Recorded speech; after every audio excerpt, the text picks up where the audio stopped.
Chemotherapy injections வெயின்ஸ்ல நரம்புல மட்டும் தான் கொடுக்க முடியுமா? வேற எதுலயாவது கொடுக்கலாமா?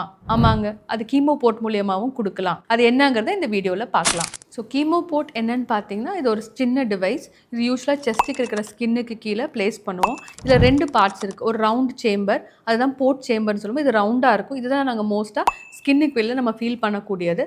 அப்புறம் அதிலிருந்து ஒரு டியூப் போகுங்க. That is catheter tube. இது வந்து நம்ம சேம்பருக்கும் நம்ம ஹார்ட்லேருந்து வரக்கூடிய அந்த டைரெக்டாக அந்த பிளட் வெசல்லையும் கனெக்ட் பண்ண கூடியது. ஸோ இந்த சேம்பர் மூலியமாக தான் நம்ம நீடில், ஸ்பெஷல் நீடில் என்னன்னு பார்த்தீங்கன்னா ஹூபர்ஸ் நீடில் சொல்லுவோம். இதை யூஸ் பண்ணி நம்ம இன்ஜெக்ஷனோ இல்லை பிளட் சாம்பிளோ எடுக்கலாம். ஸோ கீமோ போர்ட்டோட அட்வான்டேஜஸ் என்னன்னு பார்த்தீங்கன்னா, இது வந்து ஈஸி அக்சஸ். ஸோ ஒரு தடவையும் நம்ம கையில் ப்ரிக் பண்ண தேவையில்லை. பிளட் சாம்பிள் எடுக்கிறக்கோ இல்லை கீமோ போடுறப்போ பெயின் இருக்கவோ இதெல்லாம் அவாய்ட் பண்ணலாம். அதே மாதிரி ஏற்கனவே நிறைய கீமோ கொடுத்துருக்கோம், இப்போ செகண்ட் டைம் கீமோ கொடுக்குறோம், இல்லை கொஞ்சம் உடல் பருமன் அதிகமாக இருக்கிற பேஷண்ட்ஸ்க்கு நரம்பு நல்லா தெரியாது, அந்த மாதிரி பேஷண்ட்ஸ்க்கும் கீமோ போர்ட் ரொம்ப யூஸ்ஃபுல்லாக இருக்கும்.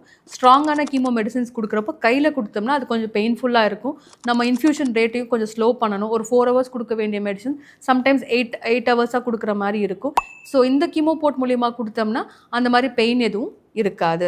அதே மாதிரி இது long term access. So 2 to 3 years கூட இந்த கீமோ போர்ட்டை வச்சுக்கலாம். இதுலேருந்தே பிளட் சாம்பிள் கூட எடுத்துக்கலாம். பட் என்னென்னா இதோட மெயின்டெனன்ஸ் என்னங்கிறத பார்க்கணும். ஸோ எவ்ரி 4 to 6 weeks நம்ம கண்டிப்பாக ஹாஸ்பிட்டல் போகிற மாதிரி இருக்கும். இந்த நான் சொன்ன மாதிரி இந்த சேம்பரும் இந்த போர்ட்டில் இருக்கிற டியூபும் என்ன ஆகுனா, நம்ம பிளட் வெசல்ஸ் அங்கே பிளட் போய் நின்று அது வந்து கிளாட் ஆகிறக்கான சான்சஸ் இருக்கும். ஸோ நம்ம எவ்ரி 4 to 6 weeks நம்ம போய் அந்த போர்ட்டை வந்து ஃப்ளஷ் பண்ணிக்கணும். ஸோ அதில் பிளட் இல்லாமல் ஈஸியாக ஃப்ளோ ஆகிற மாதிரி நம்ம ஃப்ளஷிங் பண்ணிக்கணும். ஸோ லாங் டேர்ம் அக்சஸ்க்கும் இது யூஸ் பண்ணிக்கலாம். ஸோ ஆஸ் எ பேஷண்ட் நீங்கள் என்ன தெரிஞ்சுக்கணுன்னா, நம்ம கீமோ போட்டுட்டு ஃபஸ்ட்டு ஒரு 2 weeks வரைக்கும் ஹெவியாக வெயிட் லிஃப்டிங் அந்த கையில் எதுவும் பண்ணக்கூடாது.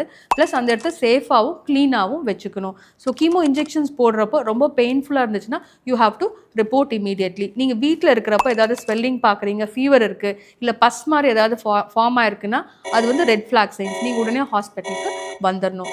கீமோ போர்ட் வந்து ரொம்ப சேஃபாக, கன்வீனியண்ட்டாக, கம்ஃபர்டபுளாக யூஸ் பண்ணிக்கலாம். அண்ட் லாங் டேர்ம் அக்சஸ்க்கு இது வந்து ரொம்ப ஈஸியான ஒரு டிவைஸ்.